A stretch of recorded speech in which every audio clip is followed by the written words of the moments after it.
Welcome everyone. Today we are going to learn Oracle architecture. Now let's see what is Oracle Server. Oracle Server. There are several files, processes and memory structures in an Oracle Server.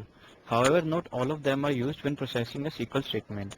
The Oracle Server consists of an Oracle instance and an Oracle database. Oracle instance. An Oracle instance is the combination of the background processes and memory structures. The instance must be started to access the data in the database. Every time an instance is started, a system global area is allocated and Oracle background processes are started. Oracle memory structure consists of two memory area known as system global area, which is allocated at instance startup and is fundamental component of an Oracle instance.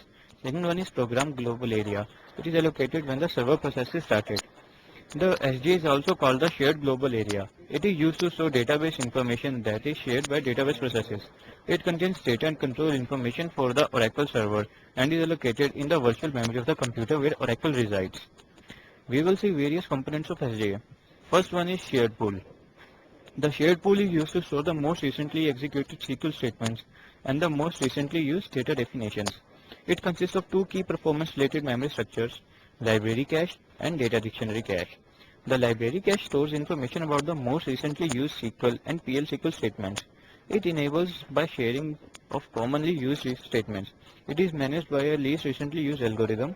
It is further consists of two structures, shared SQL area and shared PL SQL area.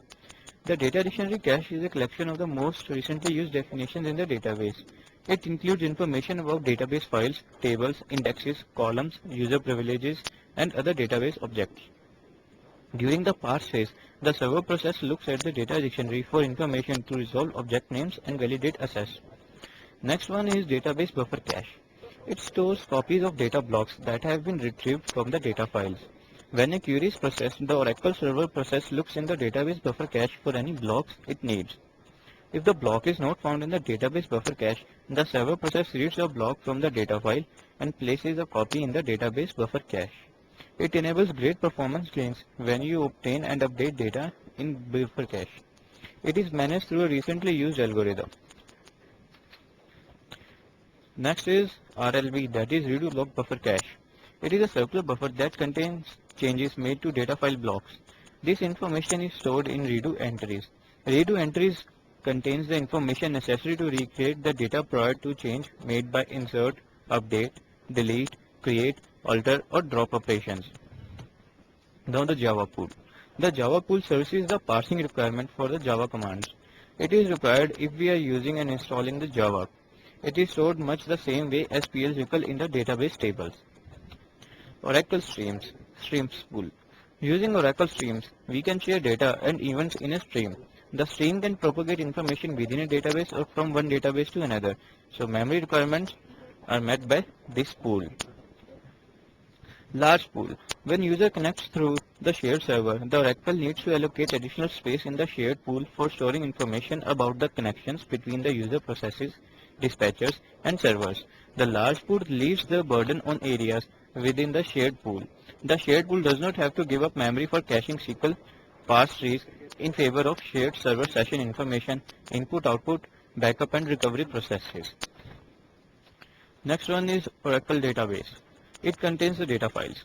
An Oracle database consists of operating system files, also known as database files, that provides the actual physical storage for database information. The database files are used to ensure that data is kept consistent and data can be recovered in the event of a failure of the instance. It is mainly contains three types of files. Data files, which contains the actual data in the database.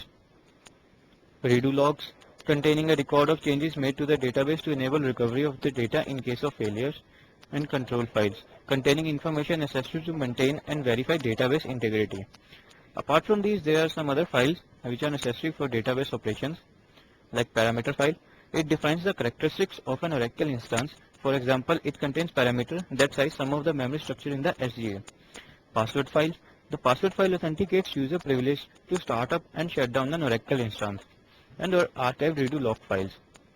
These are the offline copies of the redo log files that may be necessary to recover from media failure. Background processes. Background processes perform functions on behalf of the invoking process. They consolidate functions that would otherwise be handled by multiple Oracle programs running for each user. The background process performs input, output, and monitor other Oracle processes to provide increased parallelism for better performance and reliability. The Oracle architecture has 5 mandatory background processes. First one is DBWR, Database Buffer Writer. It writes the dirty buffer from the database buffer cache to the data files. It ensures that the sufficient number of free buffers are available in the database buffer cache.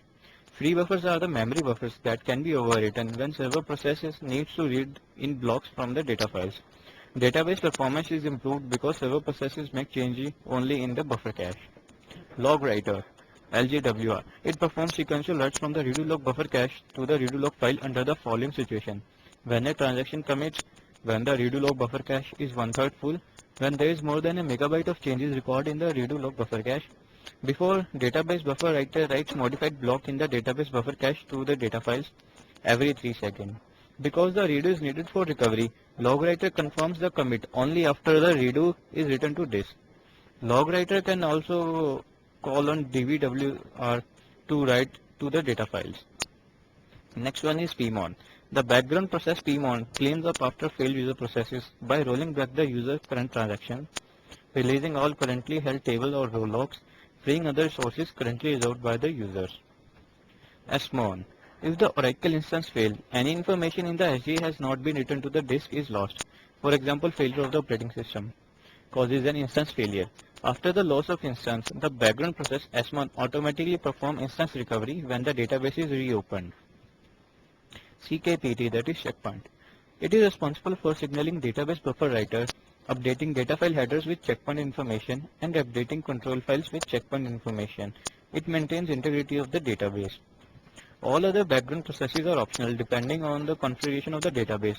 However, one of them, Archiver, that is ARCN, is crucial to the recovering a database after the loss of a disk.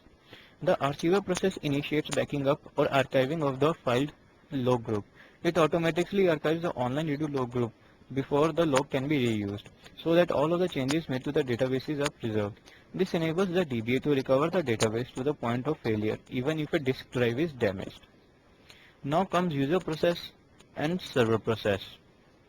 Before a user can submit SQL statements to an Oracle database, they must connect to an instance. The user starts a tool such as SQL Start Plus or runs an application developed using a tool such as Oracle Forms. This application or tool is executed as a user process. It can be on client or on a server side. In the most basic configuration, when a user logs on to the Oracle server, a process is created on the computer running the Oracle server. This process is called the server process. The server process communicates with the Oracle instance on behalf of the user process that runs on the client. The server process executes SQL statement on behalf of the user. That's all about the Oracle architecture. Hope you will find it useful. Thank you.